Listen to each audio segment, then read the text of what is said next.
Assalamualaikum warahmatullahi wabarakatuh. Alhamdulillah, assalatu wassalamu ala rasulillah. Seorang syekh pernah bercerita, tatkala dia berdakwah di belantara hutan Afrika, dia menempuh perjalanan yang jauh dengan berjalan kaki, melewati rawa-rawa, menginjak lumpur-lumpur, dan dia merasa bahwasanya dia sudah berjuang untuk bisa berdakwah. Ternyata di tengah hutan belantara tersebut, dia mendapati seorang wanita bule yang sudah tinggal di situ lama sebagai misionaris, mendakwahkan kesyirikan dan kekufuran di tengah hutan belantara. Maka tatkala itu syekh tersebut sadar bahwasanya ternyata apa yang dia lakukan belum apa-apa dibandingkan dengan pejuang kesyirikan tersebut. Terlebih-lebih lagi seorang wanita. Ikhwani fillah azanillahu wa iyyakum. Para pelaku maksiat, para pelaku kesyirikan, mereka juga berjuang menyebarkan kesyirikan dan menyebarkan kemaksiatan yang mereka lakukan. Allah Subhanahu wa taala telah menyebutkan dalam Al-Qur'an tentang kesabarannya orang-orang musyrikin. Tatkala mereka berkata, "In kada la yudhilluna an alihatina laula an sabarna." Kata mereka, hampir-hampir saja Muhammad sallallahu alaihi wasallam menyesatkan kita dari penyembahan terhadap Tuhan-Tuhan kita. Laula an sabarna, kalau bukan karena kita bersabar. Sebagian ahli tafsir mengatakan, mereka kaum musyrikin sombong dan bangga dengan kesabaran mereka di atas kesyirikan. Sehingga Nabi Muhammad SAW tidak berhasil mendakwahi mereka. Mereka bangga, kalau bukan karena kesabaran kami, kalau bukan karena ketegaran kami di atas kesyirikan, maka kami akan terbawa oleh dakwanya Nabi Muhammad. Demikianlah kebanggaan mereka. Dalam ayat yang lain juga Allah menyebutkan, mereka para pelaku kesyirikan saling berwasiat untuk saling sabar di antara mereka. Wantalaqal mala'u minhum animshu wasbiru ala alihatikum. Allah Subhanahu wa taala mengatakan, maka berjalanlah sekelompok dari mereka kemudian menasihati sebagian yang lain, ya, animshu wasbiru ala alihatikum. Berjalanlah kalian dan bersabarlah kalian dalam menyembah Tuhan-Tuhan kalian. Lihat bagaimana mereka saling berwasiat untuk bersabar. Karenanya kita dapati orang-orang yang berdakwah kepada kekufuran, kepada kesyirikan, mereka juga berjuang. Mereka juga mengorbankan jiwa dan raga. Mereka juga berinfak, mengeluarkan harta mereka. Allah Subhanahu wa taala berfirman, "Innal ladzina kafaru yunfiquna amwalahum liyasuddu an sabilillah." Mereka orang-orang kafir, mereka menginfakkan, mengeluarkan harta mereka untuk menghalangi manusia dari jalan Allah Subhanahu wa taala.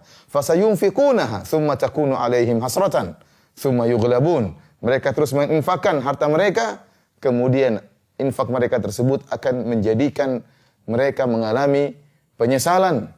Tsumma yughlabun, dan mereka akhirnya kalah. Walladzina kafaru ila jahannama yuhsyarun. Padahal mereka nanti di akhirat kelak akan dikumpulkan menuju neraka jahanam. Lihat, padahal mereka berinfak dan uang tersebut akan mengantarkan mereka kepada neraka jahanam, namun mereka bersabar. Contoh kesabaran orang musyrik atau orang kafir, Allah sebutkan juga tentang kisah Nabi Nuh alaihissalam tatkala mendakwahi anaknya. Allah sebutkan dalam Al-Quran, tatkala Nabi Nuh alaihissalam sudah naik di atas perahu, sementara banjir telah melebar di atas muka bumi ini, maka Nabi Nuh melihat anaknya dan dia ingin mendakwahi anaknya yang masih dalam keadaan kafir. Wahya tajri bihim fi maujin kal jibali. Maka perahu tersebut berlabuh, ya, di atas air banjir yang begitu besar, ya, ombaknya seperti gunung, ombaknya luar biasa. Kemudian wanada Nuhun ibnahu wa kana fi ma'zilin ya bunayyarkam ma'ana. Sementara sang anak sudah hampir tenggelam, maka Nabi Nuh berkata, "Wahai anakku, wahai putraku," dengan panggilan rahmat, dengan panggilan kasih sayang. "Irkam ma'ana, ayo naik bersama kami. Wala takum ma'al kafirin." Jangan kau bersama orang-orang yang kafir. Namun apa jawaban anak Nabi Nuh dengan begitu tegarnya di atas kekufurannya, di atas kesyirikannya? Dia mengatakan, "Qala sa'awi ila jabali ya'simuni minal ma'." Saya akan pergi menuju gunung yang akan menyelamatkan saya dari air banjir ini. Ternyata dia bersabar. Bersabar di atas kesyirikannya. Padahal ayahandanya ingin menolongnya, namun dia bersabar di atas kesyirikannya. Akhirnya, kata Allah, wa kana minal mughraqin, dia pun tenggelam. Para pemirsa yang dirahmati oleh Allah Subhanahu wa taala. Ternyata Pelaku kemaksiatan, pelaku kesyirikan, pelaku kufuran juga bersabar.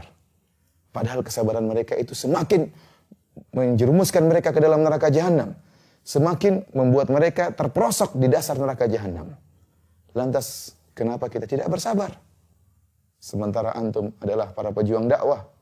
Sementara antum berpegang teguh di atas jalan Allah Subhanahu wa taala. Kenapa antum tidak bersabar dalam berjuang? Kenapa antum tidak bersabar dalam berdakwah? Kenapa antum tidak bersabar dalam berinfak di jalan Allah Subhanahu wa taala? Kenapa antum tidak bersabar tatkala dicaci maki oleh orang-orang yang menyuruh kepada kesesatan? Jika para pelaku maksiat bersabar, kenapa Anda tidak bersabar? Kenapa kita tidak bersabar? Lihatlah. Dahulu kalau ada seorang wanita membuka jilbabnya, kemudian nampaklah sebagian auratnya, nampaklah sebagian pahanya, maka akan jadi bahan hinaan di kampungnya. Akan jadi buah bibir di kampungnya. Maka para ibu-ibu akan membicarakan tentang wanita ini, menghinakan dia. Dia itu orang tidak punya malu. Ini kita bicara tentang puluhan tahun yang lalu. Ada wanita yang buka auratnya maka jadi bahan cibiran. Namun wanita yang buka aurat ini dia bersabar. Dia bersabar. Meskipun dicaci maki dia bersabar. Tetap bertahan dengan membuka auratnya. Sehingga akhirnya diikuti oleh banyak orang. Bersabar dalam maksiat. Diikuti oleh banyak orang. Sekarang kondisinya terbalik. Dalam satu kondisi tertentu, justru seorang yang memakai jilbab sekarang dicibirin, dihinakan, direndahkan. Oleh karenanya, kalau para pelaku maksiat saja mereka bersabar, sementara kesabaran yang mengantarkan kepada neraka jahanam, bagaimana dengan kalian wahai para pejuang dakwah? Bagaimana dengan kalian wahai para wanita yang berpegang teguh dengan syariat Nabi Muhammad SAW? Bukankah kesabaran kalian akan mengantarkan kalian kepada surga Allah Subhanahu wa taala? Wabillahi taufik. Assalamualaikum warahmatullahi wabarakatuh.